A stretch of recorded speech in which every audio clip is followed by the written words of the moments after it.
Peoples unity of Baldia उज़्मा कराची के सरपरस्त आला हाजी हमजा बिलोच, सदर Ashraf Aiwan, general secretary captain Shabbir Jadoon, captain committee के अरकान शाहिद कादरी, शफीक लासी, असलम बेजेंजो और दीगर ने कहा है कि पीपल्स यूनिटी बल्दिया उज़्मा कराची को कब्जा माफिया और करप्टोले से आज़ाद करवा लिया गया है।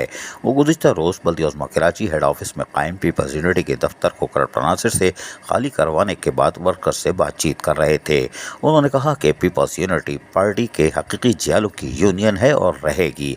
आइंदा किसी गजब और करप्ट अनासिर को पीपल्स यूनिटी का नाम लेकर मुलाजमीन को ब्लैकमेल करने की इजाज़त हरगिज़ नहीं दी जाएगी और जल्द मुलाजमीन की तहरीना मसाइल के हल के लिए दोबारा जद्दोजहद का आगाज किया जाएगा। इस मौके पर नारेबाजी भी की गई। हम आपको सुनवाते हैं, सुनिए क्या नारेबाजी की गई।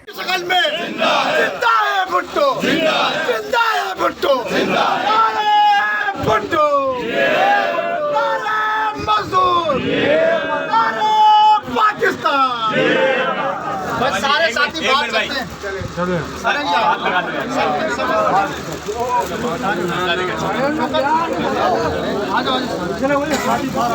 पीपल्स यूनिटी को कब्जा माफिया और करप्टोले से आज़ाद करवा लिया गया है, ये दावा कर लिया गया है और फुटेज में आप देख भी रहे हैं कि फूलों के हार, नारे और उसके साथ साथ एक दूसरे को मुबारकबाद दी जा रही है। अजीज आरिफ, KBS बल्दिया न्यूज़ कराची। ऐसी ही खूबसूरत वीडियोस फ्यूचर में हासिल करने के लिए रेड बटन पर क्लिक करके और बेल आइकॉन को प्रेस करके हम सबके सब्सक्राइबर बनना मत भूलिए।